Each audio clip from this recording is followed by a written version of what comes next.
भोलू काका का असली नाम भोलानाथ था, लेकिन गांव के बच्चे बूढ़े सब उन्हें प्यार से भोलू काका कहते थे।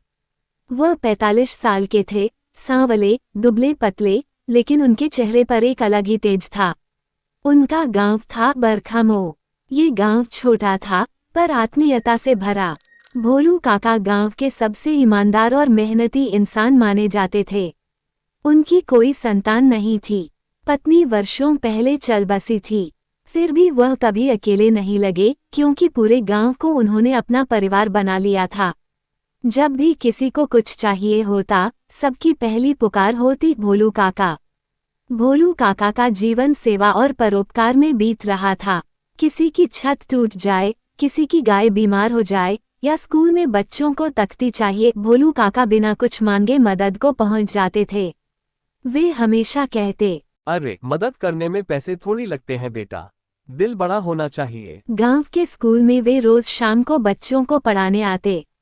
उन्हें शिक्षक बनने का सपना था, पर गरीबी और जिम्मेदारियों के कारण कभी खुद की पढ़ाई पूरी नहीं कर पाए। लेकिन उन्होंने ठान लिया था कि गांव के बच्चों को शिक्षित करेंगे। एक बार गांव के स्कूल को बंद करने की धमकी आई। सरकारी बाबुओं ने कहा कि बच्चों की संख्या कम है, स्कूल चलाना घाटे का सौदा है। गांव में हड़कंप मच गया। भोलू काका ने गांव की पंचायत बुलाई। उन्होंने गुस्से में कहा, अगर यह स्कूल बंद हुआ तो बच्चों का भविष्य अंधकार में हो जाएगा। काका ने सब बच्चों को स्कूल भेजने की जिम्मेदारी ली। उन्होंने घर घर जाकर लोगों को समझाया, पढ़ाई ही तुम्हारे बच्चों को शहर की नौकरी दिलवा सकती है, वरना सारी उम्र खेतों में हल चलाते रहेंगे। धीरे धीरे स्कूल में बच्चों की संख्या बढ़ने लगी। सरकारी बाबू खुद हैरान रह गए। स्कूल बच गया। एक साल गांव में भयंकर सूखा पड़ा। कुएं सूख गए, फसलें मुरझा गईं। कई परिवार पलायन करने लगे। भोलू काका ने हार नहीं मानी। उन्होंने लोगों को संगठित किया। उन्होंने कहा, हम सब मिलकर एक बड़ा तालाब खोदेंगे, गांव का पानी गांव में ही रोकेंगे। गांव के युवा, बूढ़े, महिलाएं सब जुट गए। महीनों की मेहनत के बाद तालाब तैयार हुआ। बरसात आई तो तालाब भर गया और अगले साल गांव में फिर हरियाली लौट आई। गांव के कुछ लालची लोग भोलू काका से चिढ़ते थे। वे कहते, ये तो पागल है, मुफ्त में सब करता है। एक दिन एक अफसर गांव में आया। उसने भोलू काका के कामों की सराहना की और उन्हें ग्राम रत्न पुरस्कार देने की घोषणा की। लेकिन उन्हीं लोगों ने झूठी शिकायतें की कि काका ने सरकारी पैसे खा लिए हैं। जांच बैठी। काका चुप रहे। उन्होंने कहा, मैंने जो किया वो अपने बच्चों के लिए किया, अगर सजा मिलती है तो मंजूर है। लेकिन गांव वाले एकजुट हो गए। बच्चों से लेकर बुजुर्ग तक सभी ने गवाही दी। अंततः काका निर्दोष साबित हुए और उन्हें सम्मानित किया गया। समय बीतता गया। मोबाइल आ गए। शहर की चकाचौंध गांव तक पहुंच गई। लेकिन भोलू काका का झोपड़ा वही रहा। वे अब भी मिट्टी के चूल्हे पर खाना बनाते थे, बच्चों को पढ़ाते और गांव के हर आयोजन में बिना बुलाए शामिल हो जाते। एक दिन गांव का सबसे पढ़ा लिखा लड़का राजू, जो अब इंजीनियर बन गया था, काका के पास आया। उसने कहा, काका, चलो शहर में, अब आप आराम करो, मैं आपको सुख दूंगा।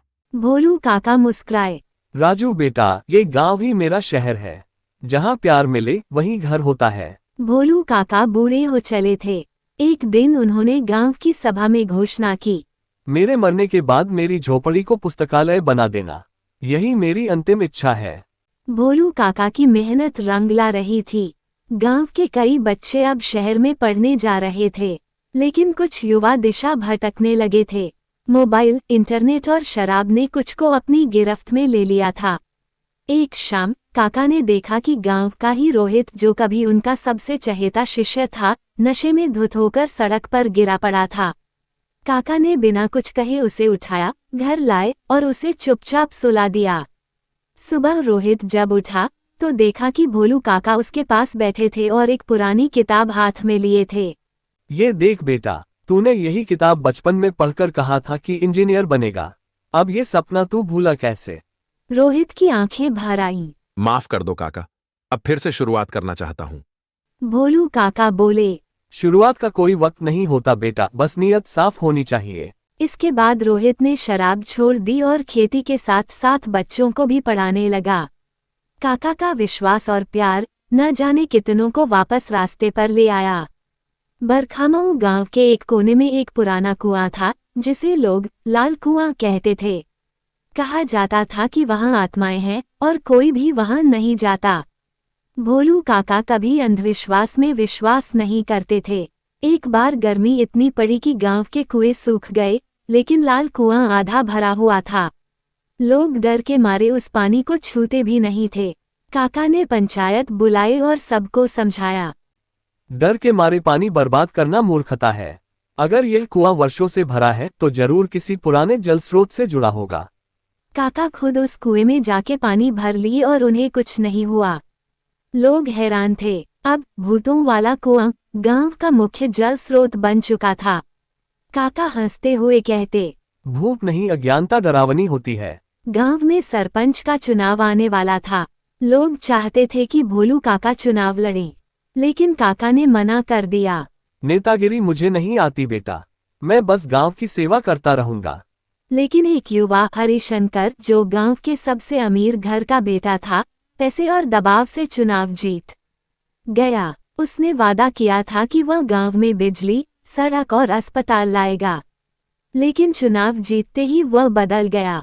भोलू काका ने एक बार फिर गांव वालों को संगठित किया। उन्होंने खुद एक लिस्ट तैयार की। क्या चाहिए गांव को, और गांव वालों से हस्ताक्षर करवाए। वे इसे लेकर ब्लॉक ऑफिस पहुंचे। वहां उन्होंने अधिकारियों से सीधा सवाल किया, क्या कोई गरीब गांव के विकास के लिए नहीं लड़ सकता? सरकार तक खबर पहुंची और गांव में विकास कार्य शुरू हुए। बिजली के खंभे लगे, सड़कों की मरम्मत हुई और एक छोटा प्राथमिक स्वास्थ्य केंद्र भी खुल गया। काका ने फिर साबित कर दिया कि बदलाव सत्ता से नहीं, नीयत से आता है।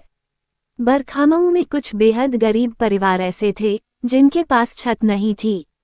बारिश आती तो उनके झोपड़े बह जाते। भोलू काका को ये देखा नहीं जाता था। एक दिन वे स्कूल के मैदान में खड़े होकर बोले, जब हम स्कूल बचा सकते हैं, तालाब बना सकते हैं, तो क्या चार दीवारें नहीं उठा सकते? उन्होंने एक सबका घर नाम से योजना शुरू की।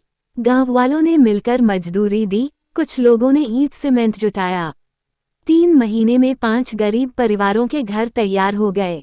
हर घर की दीवार पर लिखा गया, यह घर भोलू काका का सपना है, जो अब सबका अपना है। भोलू काका अब बहुत बूढ़े हो गए थे। उनकी कमर झुक गई थी, आवाज धीमी हो गई थी, लेकिन मुस्कान अब भी वही थी। एक दिन गांव के स्कूल में एक कार्यक्रम था।